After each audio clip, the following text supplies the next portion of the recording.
Bonjour, je m'appelle Pascal God, je suis infopreneur et bien évidemment porteur d'un projet.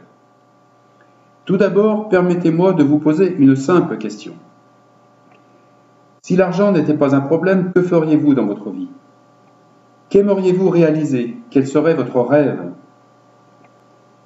Créer votre propre entreprise? Financer les études de vos enfants ou vos petits-enfants? Acheter votre prochaine voiture? Faire le tour du monde? Exprimer votre talent? Etc. etc. Vous avez un projet? Nous avons tous un projet. Mais vous n'avez pas l'argent pour le réaliser. Vous pouvez accéder au crédit, mais vous ne souhaitez surtout pas vous endetter. Peut-être l'êtes-vous déjà et vous ne voulez pas vous endetter davantage. Et ce projet, vous aimeriez le réaliser dans les 3 à 6 mois qui viennent. Je ne vous dis pas dans 5 ans ou dans 10 ans, mais là, je vous parle notamment de financer des études pour vos enfants, par exemple. Enfin bref, une possibilité rapide pour vous de réaliser un projet sans toutes ces contraintes de prêt, de crédit et de temps. Eh bien aujourd'hui, peut-être que cela est possible pour vous. Grâce à ce qu'on appelle le crowdfunding ou financement participatif. Peut-être en avez-vous déjà entendu parler. Même les économistes, les spécialistes appellent ça aujourd'hui le nouveau modèle économique. Alors, qu'est-ce que le financement participatif? Eh bien, c'est une expression qui décrit tous les outils et méthodes de transaction financière qui font appel à un grand nombre de personnes pour financer un projet. Ce mode de financement se fait sans les acteurs traditionnels du financement, c'est-à-dire les banques. C'est direct et sans intermédiaire. Aujourd'hui, c'est un vrai phénomène que l'on observe. Pour vous donner quelques chiffres, en 2011, 1,48 milliard de dollars ont transité par ce concept. En 2013, 3 milliards et pour 2015, il est prévu 10 milliards de dollars et je pense que nous serons bien au-dessus. Il existe environ 450 plateformes de financement participatif à travers le monde et je crois qu'il y en aura de plus en plus. Alors bien sûr, vous l'avez compris, quand je dis que c'est sans intermédiaire, c'est sans le concours des banques. Eh bien oui, malheureusement. Qu'est-ce qu'on observe? C'est que les banques ne jouent plus leur rôle économique. Elles sont là juste pour créer de l'argent virtuel. Et on en connaît malheureusement les conséquences aujourd'hui à travers le monde. Donc, il fallait bien trouver d'autres solutions pour pouvoir donner du souffle à tout individu qui souhaite financer un projet qui lui tient à cœur et où il se voit fermer la porte par le secteur bancaire. Alors en France, principalement, le gouvernement l'a très bien compris, puisqu'en juin 2014, il a légiféré, légalisé ce concept, mais pas seulement. Il veut devenir le fer de lance de ce concept. Alors, une petite introduction juridique. Il existe 3 types de financement participatif. Il y a le don, le prêt rémunéré et la participation dans l'entreprise. La participation dans l'entreprise, c'est quoi? Eh bien, c'est l'accès au capital de l'entreprise et ça fait l'objet d'une réglementation très particulière. Ensuite, nous avons le prêt rémunéré. Vous prêtez de l'argent à un particulier ou à une entreprise avec rémunération. Et ensuite, il y a le don. Alors, l'avantage du don, c'est qu'il n'y a pas pour l'instant de législation particulière. C'est extrêmement souple puisque chacun va donner. Il y a 2 types de dons, le don avec contrepartie et le don sans contrepartie. Exemple avec contrepartie.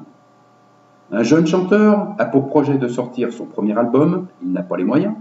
Il va déposer son projet sur une plateforme de financement participatif et va demander un don qui sera au moins l'équivalent du prix de l'album. Et lorsque cet album sera sorti dans les bacs, eh bien, il va s'engager à vous envoyer un exemplaire de son album si vous êtes, bien sûr, porteur de son projet. A contrario, il y a le don sans contrepartie. Et c'est celui-ci qui nous intéresse. C'est-à-dire qu'il n'y a aucune obligation entre le donneur et le receveur, et réciproquement. Alors, côté fiscal, il faut savoir que pour l'instant, c'est un peu flou.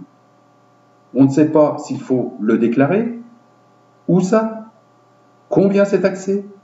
La seule réponse que donne le gouvernement aujourd'hui, c'est « rapprochez-vous du centre des impôts dont vous dépendez et quand nous aurons donné les directives, on vous le fera savoir ». Voilà la situation actuelle. Ce qu'il faut bien comprendre, c'est qu'au travers du financement participatif, le crowdfunding, tous les acteurs économiques, tous les États aujourd'hui à travers le monde encouragent cette façon de procéder. Rappelons-nous de Barack Obama, qui a financé sa campagne grâce à ce concept. Tout est possible en financement participatif. Il faut savoir comment fonctionnent la plupart des plateformes de crowdfunding. La réussite de collecte de dons repose uniquement sur la reconnaissance du projet. C'est-à-dire que votre projet touche un maximum le cœur des gens. Et cela massivement. Sinon, ce sera effectivement bien difficile pour vous, pour votre projet, de collecter des dons si ce n'est pas le cas. Voilà pourquoi il ne faut pas non plus se faire d'illusions. Quelle chance de succès si votre pôle projet ne touche pas massivement le cœur des gens. Si vous n'êtes pas une célébrité dans d'autres domaines, une personne de grande influence. Ça veut dire qu'il faudra faire sans cesse la promotion de votre projet. Cela demande beaucoup d'investissement, je parle bien sûr de temps, d'argent et d'énergie. La réalité sur ces plateformes standards, c'est que peu de gens obtiennent le financement de leur projet et c'est d'autant plus vrai lorsque votre projet est vraiment personnel. Imaginez que votre projet, c'est de financer les études supérieures de votre enfant. En dehors du cercle familial et de quelques amis proches, qui va se sentir concerné par votre projet? Vous l'avez compris, la reconnaissance, la collecte de dons, la réussite de ce collectage de dons repose uniquement sur la reconnaissance du projet. En revanche, il y a un marché. 450 plateformes aujourd'hui démembrées.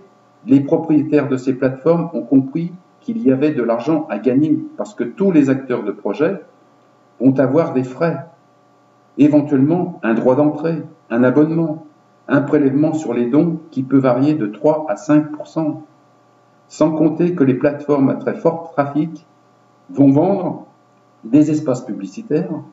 Donc pour elles, c'est un marché qui est très très juteux. Le désengagement des banques va donc leur servir. Je dirais même qu'il y a des banques qui font la même chose. Donc, on le comprend bien, il y a un Eldorado pour les plateformes de financement participatif.